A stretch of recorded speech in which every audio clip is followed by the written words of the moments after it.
বেতছড়ি একতা ফাউন্ডেশনের উদ্যোগে আজকে আমাদের বেতছড়ি পূর্ব পাড়ার যে রাস্তাটি ছিল এই রাস্তাটি সংস্কার করা হচ্ছে। তো আপনারা জানেন এই রাস্তাটি ইট সোলিং এর বাজেট হয়েছিল, কিন্তু খুবই দুঃখের বিষয় এই রাস্তার কাজটি পুরোপুরি সম্পূর্ণ হয়নি। আপনার বেতছড়ি প্রাইমারি স্কুল থেকে এখানে সম্ভবত 20 থেকে 30 ফুট, আর বেতছড়ি ক্যাম্পারার দিকে ওইদিকে রাস্তার শেষ মতে 20 থেকে 30 ফুট রাস্তা করা হয়েছে, কিন্তু মাঝের রাস্তাটুকু সম্পূর্ণ খালি রাখা হয়েছে, এই রাস্তাটা করা হয়নি। তো এই রাস্তাটা বৃষ্টি বাদল হওয়ার কারণে এই রাস্তা মানুষের চলাচলের অনুপযোগী হয়ে পড়ে, কোনো গাড়ি ঘোড়া চলাফেরা করতে পারতেছে না বর্তমানে। তো আমরা বেতছড়ি একতা ফাউন্ডেশনের উদ্যোগে আজকে আমরা সকল সদস্য কাঁধে কাঁধ মিলে এই রাস্তার কাজটি করে দিচ্ছি।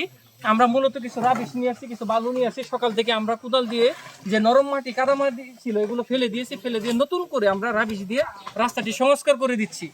তো পূর্বপাড়াবাসীর জন্য আশা করি এটি চলাচলের উপযোগী হবে। আজকের ভিতরে আমরা রাস্তার কাজটি শেষ করে দিব। তো আপনারা সকলেই জানেন বেতছড়ি একতা ফাউন্ডেশন একটি সম্পূর্ণ অরাজনৈতিক অলাভজনক স্বেচ্ছাসেবী একটি সংগঠন।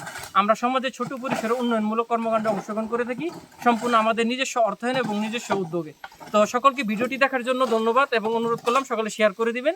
ধন্যবাদ। আসসালামু আলাইকুম।